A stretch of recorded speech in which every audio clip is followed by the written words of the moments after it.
5장 1절부터 8절까지 말씀을 교독하시도록 하겠습니다. 오늘은 특별히 좀 세번역 성경을 사용해서 읽도록 하겠습니다. 이유는 이제 조금 이따 말씀을 좀 드리겠습니다. 세번역 성경으로 읽겠습니다. 1절 제가 읽겠습니다. 주님께서 나에게 말씀하셨다.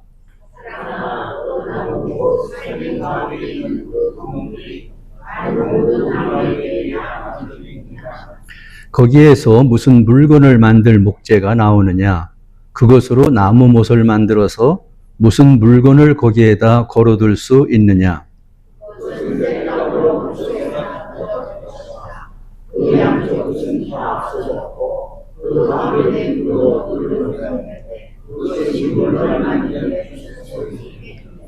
그 포도나무가 온전할 때에도 무슨 물건을 만드는 데 쓰일 수 없었거늘 하물며 그것이 불에 타고 그을었으니 무슨 쓸모가 더 있겠느냐?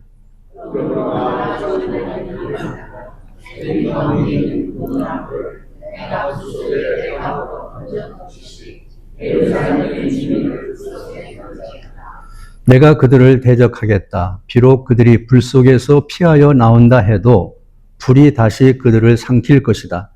내가 그들을 대적하면 그때야 비로소 너희는 내가 주인인 줄 알 것이다.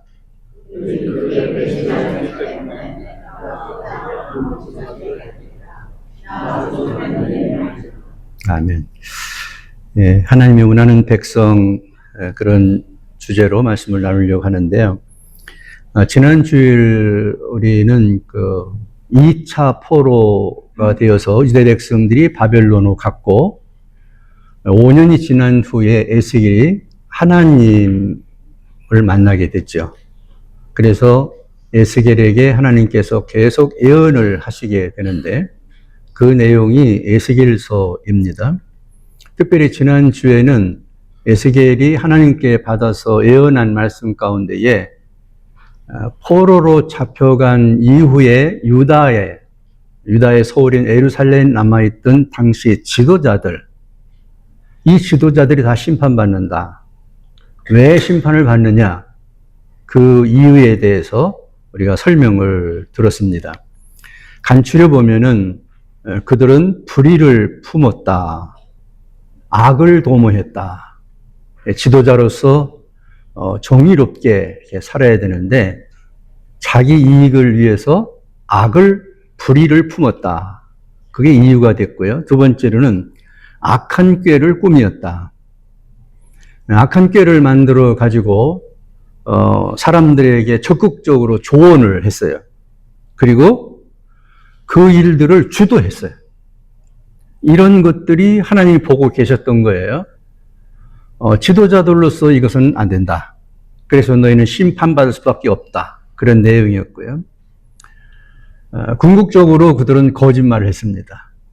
실제로는 하나님께서 지금 노해서 백성들을 심판할 거니까 회개하라. 이런 메시지가 계속되고 있는데 정직하게 그 말을 전해줘가지고 백성들이 회개하면 심판을 받지 않을 수 있을 텐데 이 지도자들이 자신의 안위를 위해서 자기의 지위를 지키려고 거짓말을 했습니다. 편안하다. 절대 어려운 일 오지 않는다. 걱정하지 마라. 그렇게 거짓말함으로 인해서 회개할 백성들의 회개의 기회를 뺏어버렸다. 이런 것에 대해서 지도자들이 잘못했기 때문에 하나님께서 심판할 수밖에 없다 하는 것을 에스겔에게 예언을 했습니다. 오늘은 백성들에 관한 얘기입니다. 그럼 지도자들 있었지만은 거기에 주민들도 살고 있었잖아요. 그럼 주민들은 어땠느냐?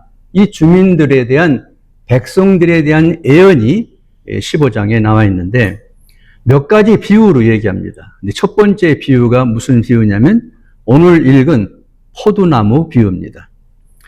하나님이 포도나무 비유에서 이렇게 얘기합니다. 14장 12절에서 23절까지 보면은 심판을 하겠다고 그런 상황이 오게 되니까 그래도 우리가 살아날 길이 있지 않겠느냐. 혹시 의인들이 있어가지고 그 의인들이 도와주면은 심판을 피할 수 있지 않겠느냐. 이런 생각을 가졌어요. 하나님이 강력히 말합니다. 이 상황은 너무 엄중하다. 그래서 혹시 어떤 의인이 와서 도움을 준다 하더라도 심판을 피할 수 없다. 그러니까 백성들도 이렇게 생각합니다. 하나님, 그거 너무하잖아요. 우리는 하나님과 언약 백성인데 우리를 이렇게 심판하시면 어떡합니까? 이런 생각을 가졌어요. 그랬더니 하나님이 얘기합니다. 너희들이 문제가 뭔지 아느냐? 내가 이 포도나무 비유를 통해서 너희들이 가지고 있는, 백성들이 가지고 있는 문제점을 가르쳐 주겠다 하고 에스겔을 통해서 예언을 합니다. 그런데 여기서 제가 세번역 성경을 오늘 읽은 이유는 여기에 있습니다. 이 포도나무의 비유가 어떻게 되어 있냐면 문학적으로 보면 수사의문문을 사용했습니다. 저는 문학에 잘 모릅니다. 그런데 수사의문문이라는 것이 있대요. 이게 뭐냐면 사전을 찾아보니까 문장의 형태는 의문문이지만은 답변을 요구하지 않고 강한 긍정이나 부정을 표현하는 문장을 수사의문문이다 이렇게 쓴대요. 그러니까 의문문의 형식을 빌려서 자신의 생각이나 감정을 표현하는 방식이에요. 이렇게 되어 있어요, 이 문장이. 예를 들면 이런 겁니다. 철수한테 책 한 권 못 사줄까? 이런 문장이 있어요. 이 뜻은 못 사줄까라는 이 말이 사줄 수 없다는 얘기가 아니라 사줄 수 있다는 강한 긍정이에요. 그 다음에 공든탑이 무너지랴 이런 문장이 있는데 무너지랴는 무너지지 않는다는 강한 부정을 하고 있는 거예요. 이게 수사의문이라는 거예요. 이렇게 썼다는 것입니다. 그러면 우리가 한번 하나님이 수사의문문을 통해서 강조하고 있는 것이 무언가 살펴보도록 하겠습니다. 이게 다른 성경에서는 확실하게 이렇게 나타나질 않아요. 한참 생각을 해야 나타나는데 세번역은 이게 확 들어오고 와서 나타나게 그게 써 있어요. 그래서 오늘 세번역 성경을 읽은 겁니다. 자, 예를 들면 하나님이 에스겔서 11장 2절에서 이렇게 문제점을 지적합니다. 너희 백성들이 언약 백성이라 하더라도 심판 면할 수 없다. 어떤 의인들이 와서 도와준다고 해도 절대 빠져나가지 못한다. 왜 그러냐? 너희가 이런 문제를 갖고 있기 때문이야. 하고 얘기합니다. 2절을 같이 한번 읽어봅니다. 사람아, 포도나무 그 삼림 가운데 있는 그 덩굴이 다른 포도나무에 비해 나은 점이 있느냐? 나은 점이 있다는 거예요? 없다는 거예요? 나은 점이 없다는 겁니다. 수사의문문을 통해서 이걸 강조하고 있는 거예요. 다른 나무들이 많이 있는데 그 산림 가운데 있는 나무들 가운데에서 이 덩굴나무인 포도나무, 이 포도나무에 비해서 다른 나무에 비해서 포도나무가 나은 점이 도대체 없다. 이렇게 얘기해요. 비유라고 그랬어요. 포도나무가 나은 것이 없다. 두 번째로는 3절에서 이렇게 얘기합니다. 같이 읽겠습니다. 거기에서 무슨 물건을 만들 목재가 나오느냐? 그것으로 나무못을 만들어서 무슨 물건을 거기에다 걸을 수 있느냐? 이거 무슨 얘기입니까? 무슨 물건을 걸 못도 만들 수 없다. 그러니까 이 포도나무는 도대체 쓸모가 없다는 거예요. 이 말을 수사의문문을 써서 강조한 겁니다. 포도나무가 도대체 무용하다. 쓸데가 없다. 또 가치도 없다. 이 포도나무가. 그러면 우리 의문이 나옵니다. 이 포도나무가 누굽니까? 성경은 4절의 전반전에서 이렇게 말합니다. 그것은 포도나무입니다. 땔감으로 불 속에나 던져버릴 것이다. 쓸모가 없으니까 땔감으로 불 속에나 던져질 것이지 이 포도나무는 도대체 유용성이 없고 가치가 없는 거다. 이렇게 이야기하고 있어요. 또 하반절에서는 그 양쪽 끝이 타 없어졌고 그 가운데 부분도 그을었는데 그것이 물건을 만드는데 무슨 소용이 있겠느냐. 이 말은 이런 의미입니다. 지금 1차, 2차에 걸쳐서 바벨론의 공격을 받았고 엄청 타격을 입었습니다. 포로로 잡혀갔습니다. 왕도 붙잡혀갔습니다. 그러니까 그 양쪽 끝이 타 없어졌고 가운데 부분도 그을렀다. 그런 포도나무가 물건을 만드는데 어떻게 소용이 되겠느냐? 도대체 가치가 없다는 거예요. 11장 5절 오늘 읽은 말씀인데 같이 읽어봅니다. 시작. 그 포도나무가 온전할 때에도 무슨 물건을 만드는 데 쓰일 수가 없었거늘 하물며 그것이 불에 타고 그을었으니 무슨 쓸모가 더 있겠느냐. 포도나무는 동물식물입니다. 포도나무 자체를 가지고 제목으로 쓸 수가 없어요. 평소에도. 근데 이렇게 1차, 2차, 3차 침략을 받아가지고 유다가 만신창이가 됐어요. 나라가 망해가고 있어요, 지금. 왕이 붙잡혀가고 지인들이 붙잡혀가고 이런 수라장이 됐어요. 그런데 어떻게 그런 물건을 만드는데 그래 쓸 수가 있겠느냐. 불에 타고 그을었으니까 도대체 포도나무는 쓸모가 없다. 이렇게 말했어요. 그런 포도나무가 누구냐 하는 문제가 나오잖아요.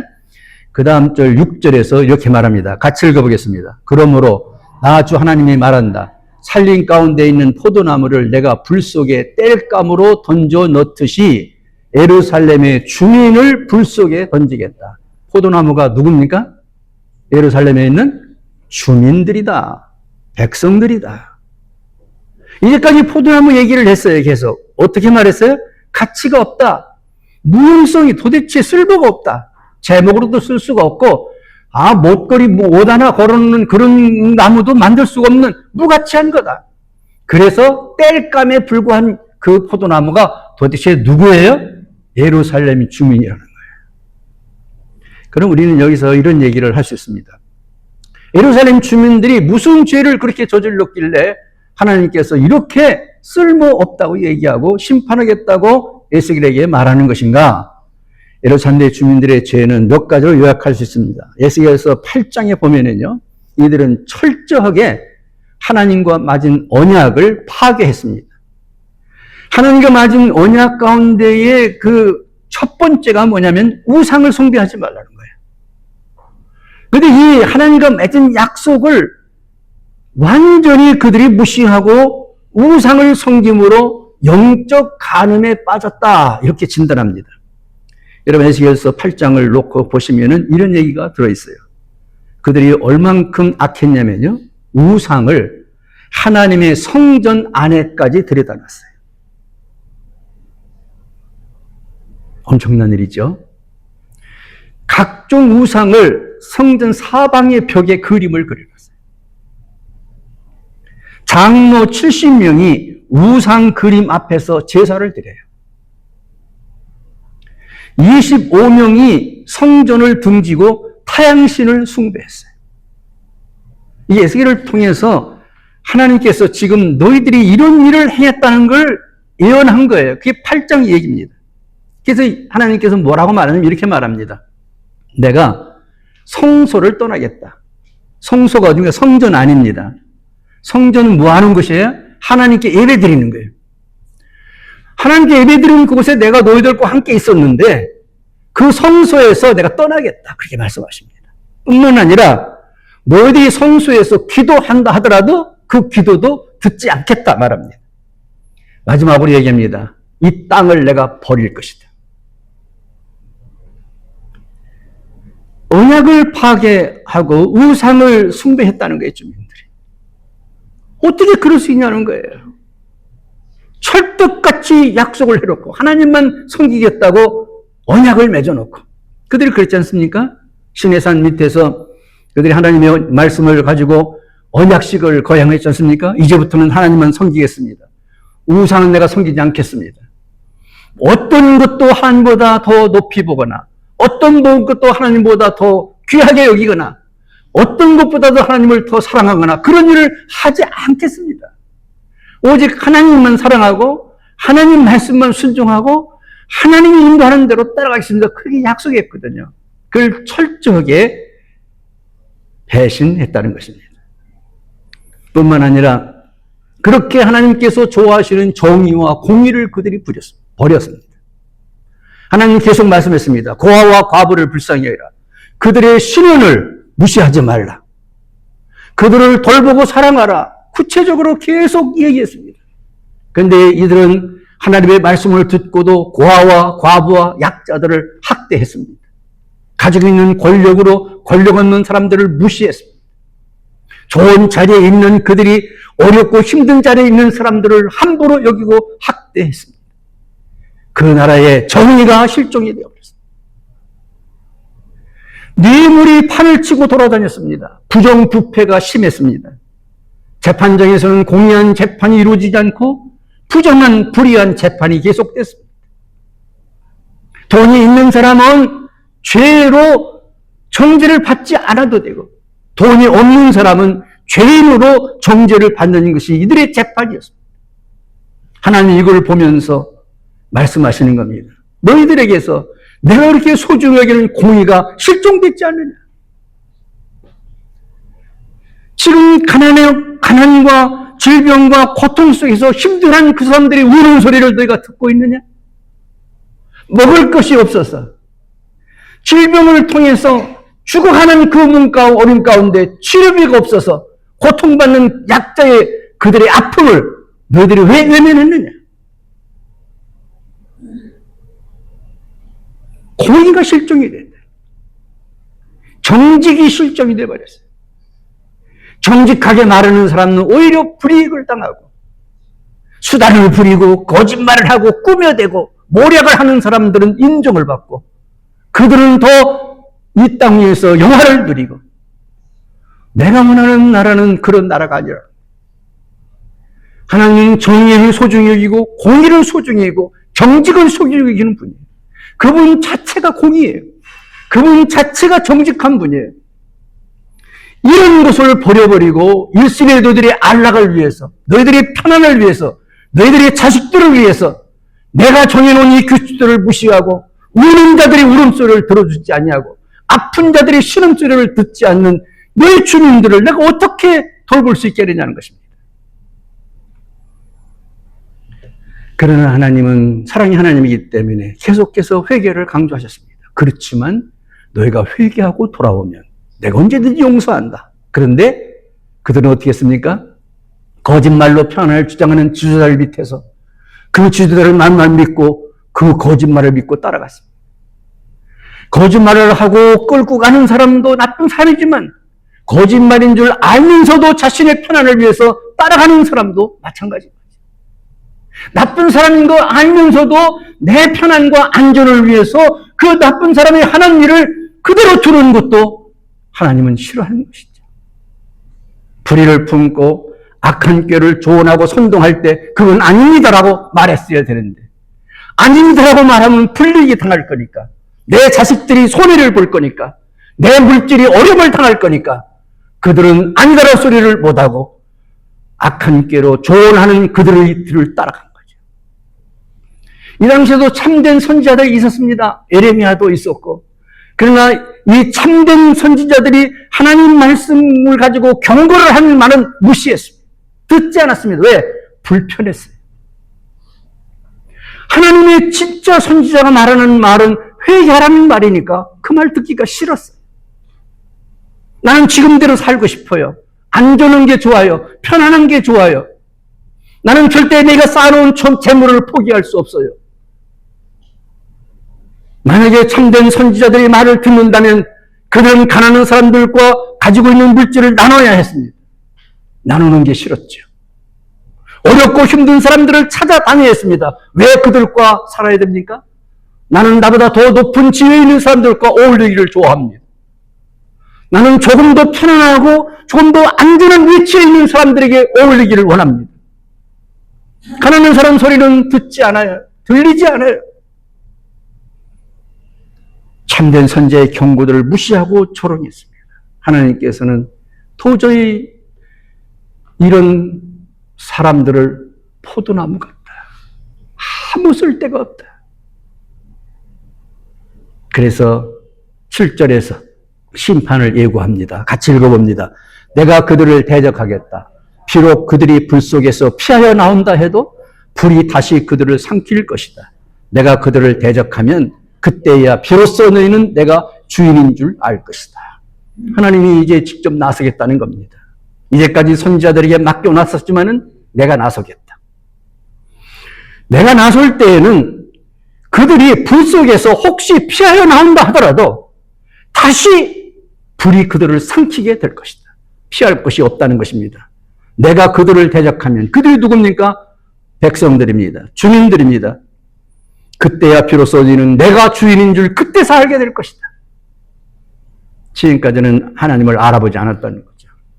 하나님이 누군가 하나님에 대해서 생각도 안 했다는 거죠. 하나님이 어떤 마음을 갖고 있는가 생각 안 했다는 거죠.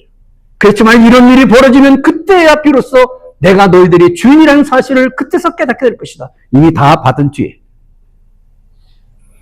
8절에서는 이렇게 얘기합니다. 그들이 크게 배신하였기 때문에 내가 그 땅을 황무지가 되게 하겠다. 나 주 하나님의 말이다. 예루살렘 공동체를 완전히 심판하겠다는 거예요. 멸망하겠다는 거예요. 개인 지도자뿐만 아니라 주민들뿐만 아니라 예루살렘 공동체, 유다라는 나라 자체를 완전히 없애버리겠다는 겁니다. 이 예고는 누구도 거역할 수 없었습니다. 역사는 기록합니다. 유다와 예루살렘이 망한 것은 이후에 BC 586 바벨론에게 완전히 망했다고 열왕기하 25장은 기록하고 있습니다. 하나님을 대적할 자는 없지요. 오늘 이 말씀을 통해서 우리가 받아야 할 교훈은 뭘까요? 오늘 이 시대에 우리가 받아야 할 교훈은 뭘까요? 하나님을 잘 섬겨야 합니다. 제가 어떤 모임에 가니까 어떤 목사님께서 후배 목사들을 놓고 설교하는데 이렇게 얘기하셨습니다. 내가 아마 내 나이로 봐서 이 설교가 마지막 설교가 될지 모르겠다. 후배 목사들에게 이 얘기를 꼭 해주고 싶다. 모든 후배 목사들 수백 명이 귀를 기울였습니다. 근데 그분 놀랍게도 이렇게 말했습니다. 목사님들, 예수를 잘 믿으시기 바랍니다. 이것이 내가 마지막 설교입니다. 이 속에 많은 교훈들이 담겨 있습니다. 오늘 이 시대가 이렇습니다. 누구를 믿을 사람이 있습니까? 누가 의인입니까? 누가 하나님 말씀대로 사는 사람입니까? 온 세상이 엉망진창, 다 그슬 넣고 불에 터다 말았고 땔감에 불과한 이스라엘 주민들과 다를 바가 없습니다. 여러분 정치계를 보십시오. 경제계를 보십시오. 거짓말하지 않고 사업을 하지 못하겠다고 말합니다. 정직한 사람 것이 설 곳이 없다고 말합니다. 성경의 말씀을 말씀대로 증거하는 것이 부담스럽다고 교인들은 말합니다. 나에게 좀 더 아름답게 들리는 이야기, 나를 편하게 하는 얘기를 좀 해달라고 요구합니다. 많은 목사님들은 그 유혹에 넘어가서 그렇게 또 설교합니다. 진짜로 하나님 말씀대로 얘기하면 싫어합니다. 외면합니다. 오죽한 그 목사님이 마지막 설교입니다. 목사님들, 예수를 잘 믿으시기 바랍니다. 하나님 중심으로 삶을 산다는 거, 예배를 드린다는 거, 기도한다는 거, 말씀을 읽는다는 거, 이것이 간단한 일이 아닙니다. 이것을 빼놓고는 하나님을 섬길 수가 우리가 없거든요. 왜 우리가 주일날 귀엽고 어려워도 주일날 예배를 드리려고 합니까? 왜 몸이 아프고 힘든데 왜 주님 앞에 나와서 찬송합니까? 왜 기도합니까? 하나님을 잘 섬겨야 한다는 것을 알기 때문이죠. 의식적으로 형식적으로 예배를 드리는 사람이 있다면 그것은 하나님을 잘 모르기 때문이죠. 우상을 제거하고 하나님을 잘 섬기는 것이 중요하다. 두 번째로는 공의와 정의와 정직한 열매를 맺는 삶입니다. 하나님은 하나님의 성품을 드러내 주셨습니다. 저는 지난주에 피크닉을 이렇게 진행하는 모습을 보면서 하나님께 감사했습니다. 저는 어떤 분이 어떤 음식을 준비하고 어떤 분이 뭘 했는지는 잘 모릅니다. 그런데 음식이 너무 풍성했고 또 맛있었고 거기에 정성이 들어갔고 힘을 다해서 했다는 것을 제가 마음으로 느낄 수 있었어요. 우리 교인들이 다른 성도들을 섬기기 위해서 이렇게 마음을 다하고 있구나. 그게 뭡니까? 하나님의 성품을 드러내는 거죠. 성도들을 사랑하는 마음으로 성도들에게 무언가를 예수 믿는 삶의 본을 보이기 위해서 내가 육신이 힘들지만 고통스럽지만 물질 쓰는 것이 아깝지만 그러나 그들을 위해서 섬기는 것이 하나님을 섬기는 것을 알기 때문에 이렇게 희생과 헌신을 통해서 봉사하고 계시는구나. 큰 감사를 느끼고 하나님께 감사했습니다. 여러분, 그렇습니다. 저는 이렇게 생각합니다. 이번 피크닉 때는 난 아무것도 안 했는데요. 그럴 수 있죠. 피곤해서 못 올 수 있고, 몸이 아파서 못 올 수 있고, 그러나 그분들에게 그 모습을 보면서 뭘 생각했을까요? 내가 이번에는 여러 가지 사정으로 아무것도 못했지만 다음 모일 때는 우리 성도들을 사랑하기 위해서 이렇게 해야 되겠다 마음 먹지 않았겠습니까? 그것이 하나님께서 주시는 마음이죠. 예배만 드리고 끝난다면, 성경만 읽고 마친다면, 기도만 하고 끝난다면 우리의 삶의 열매가 무엇으로 열릴까요? 주님은 성품을 우리에게 말씀해 주셨습니다. 사랑과 희락과 화평과 오래 참음과 자비와 양선과 충성과 온유와 절제라고 성령의 열매들을 얘기합니다. 약자에 대한 긍휼과 섬김의 열매를 맺는 삶이 필요하다고 생각합니다. 공의와 정의, 정직의 열매가 없는 나무는 불쏘시기에 불과합니다. 열매가 없는 나무는 심판의 대상입니다. 하나님이 나쁜 분이기에 그렇습니까? 인간이 타락했기 때문에 그렇습니까? 누구의 책임입니까? 하나님 말씀대로 사는 자들을 하나님께서 버린 적이 한 번도 없습니다. 죽음에서도 살리십니다. 질병에서 낫게 하십니다. 어려운 형편을 바꾸십니다. 하나님은 그런 능력이 있습니다. 그러나 하나님을 버리고 배신하고 하나님 모른 채하고 위상을 섬기며 살아가는 사람들에게는 하나님께서는 그냥 지나갈 수 없습니다. 회개의 열매가 필요합니다. 우리는 신앙생활을 하면서도 민감한 양심을 유지할 필요가 있습니다. 양심의 소리에 하나님이 우리에게 말씀하시기 때문입니다. 그런 말을 하면은 안 돼. 하면은 하지 않아야 됩니다. 그런 행동을 하면 안 돼. 양심의 소리를 때 안 해야 됩니다. 그것이 하나님을 소중히 여기는 거죠. 반복되는 작은 죄가 있다면 그것도 회개할 일입니다. 형식적으로 신앙생활을 하는 것이 있다면 회개할 것입니다. 죄가 있다면 방치해서는 안 됩니다. 즉각 회개하는 것이 필요합니다. 어떤 죄를 지었는가는 하나님은 묻지 않으십니다. 그러나 회개하지 않은 죄에 대해서는 용서하는 법이 없기 때문입니다. 여러분, 우리는 신로한 로스목교에 속해 있는 성도들이 하나님을 섬기는 데 민감하고 마지막 때 하나님을 잘 섬길 수 있고, 우리가 젊었을 때만큼 못하더라도 내가 할 수 있는 한 내게 주신 재능과 내게 주신 물질과 내게 주신 건강을 가지고 약한 자를 돌보고 힘없는 자들의 편이 되어주고, 그리고 병든 자들을 돌아보고 주님의 심정을 가지고 정의와 공의와 정직한 열매를 맺어가는 성도들이 되시게 되기를 주님의 이름으로 축원합니다. 기도하시겠습니다. 하나님 아버지, 우리 성도들 한 분 한 분은 포도나무의 본질인 열매를 맺는 포도나무가 되듯이 신앙적인 열매를 잘 맺는 우리 성도님이 되도록 축복해 주옵소서. 하나님 앞에서 쓸모없는 삶이 아니라 쓸모 있는 삶을 살면서 많은 열매를 맺어서 잘했다 칭찬받는 우리 성도들이 되게 하여 주옵소서. 하나님, 저희를 그러나 자꾸 실수합니다.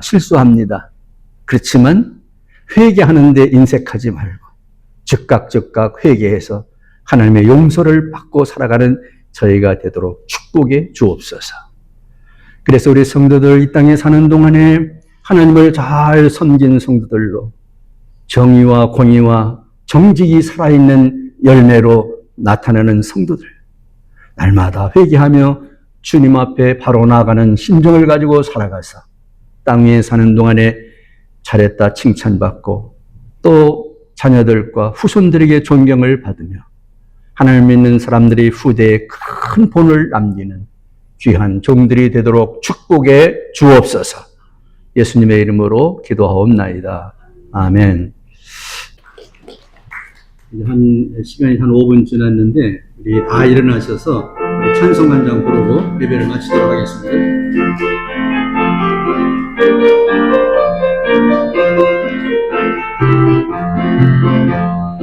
예수는 전도하고 우리는 가지리니 성령의 열매 맺고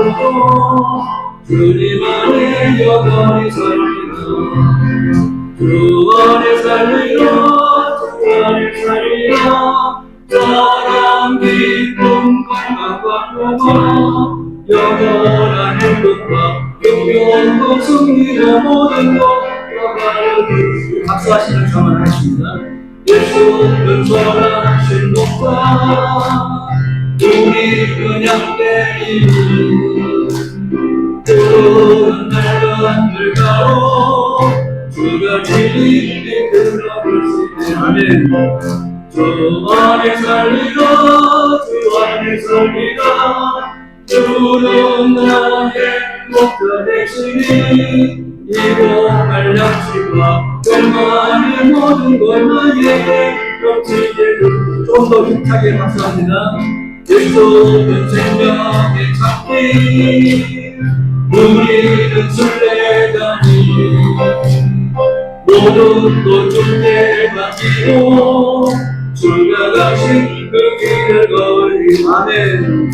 주 안에 살리라 주 안에 살리라 주는 나의 생명 되시니 믿음과 소망과 사랑의 평생을 주 안에 살리라. 이제는 우리 주 예수 그리스도의 은혜와 하나님 아버지의 극진하신 사랑하심과 성령님의 감동하심과 위로하심과 축복하심이 이제부터 영원토록 함께 계시기를 간절히 축원하옵나이다. 아멘.